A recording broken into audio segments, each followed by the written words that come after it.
as coisas. Gente, temos que falar do senhor Cid. Mas antes, a gente tem que falar do Cid porque ele é o fio condutor. Ele é o que dá cola em toda a denúncia, né? Se você tirar o Cid, tudo desmorona. Antes de falar sobre isso, vejam que lindo tweet. André Roman, dono da Atlas Intel, né? O CEO. Segundo instituto mais petista do Brasil, depois da Quest. Acho bastante problemático que a denúncia de golpe de Estado contra Bolsonaro chegue a um momento de queda livre de popularidade do governo Lula e de crise de confiança nas instituições. Ruim. Por quê? Sim.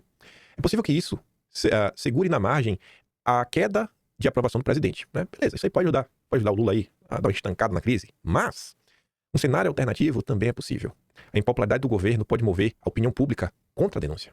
De um jeito ou outro, o impacto para a democracia é ruim. Os ataques antidemocráticos de um ex-presidente não deveriam servir como tábua de salvação para um governo que não atinge seus objetivos no presente. E, pensando em direção oposta, a impopularidade do governo deveria servir de barreira contra uma justa aplicação da lei. Algo pior que isso? Provavelmente sim. Jogar tudo abaixo do tapete e deixar a impunidade reinar. De qualquer forma, tenho grandes dúvidas que ao fim deste processo, toda a democracia brasileira sairá mais forte ou que o eleitorado saberá reagir de forma sábia. E tudo isso sem sequer pensar na pressão externa oriunda dos Estados Unidos, que não tardará em aparecer, complicando mais ainda o nosso cenário.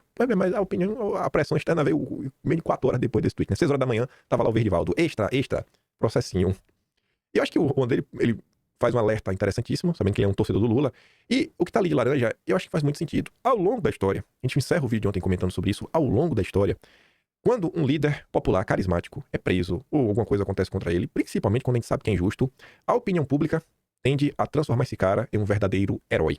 Isso no cenário que o café tá a R$100, que não tem picanha, que tá tudo caro, que tá com escândalo do ovo, crise do Pix. Eu perguntei pra minha mãe, falei, mãe, quanto aí? Não vi ninguém falando disso na rua. O povo tá reclamando do preço do café. Minha mãe tá da Bahia, né? Minha cidade, Feira de Santana.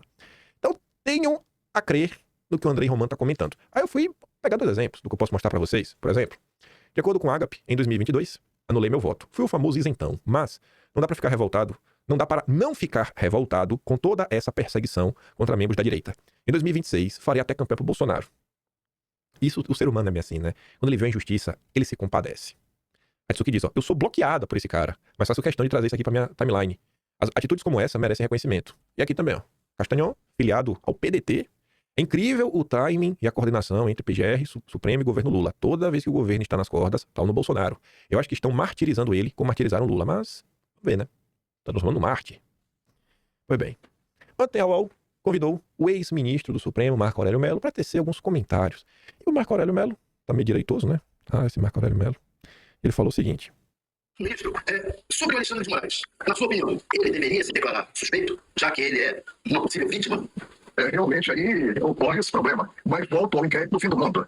Foi instaurado e nós sabemos que o inquérito surge por provocação da polícia ou do Ministério Público pela própria vítima. O presidente do Supremo, na época, o ministro Dias Toffoli, instaurou o inquérito. O problema dele atuar em um processo em que há, pelo menos, sinalização de que ele seria uma das vítimas, para mim, é muito sério. Levaria ao afastamento. Mas nos dias atuais, a organicidade do direito não existe mais. O Supremo faz o que entende que deve fazer e dá um péssimo exemplo para os demais órgãos do judiciário.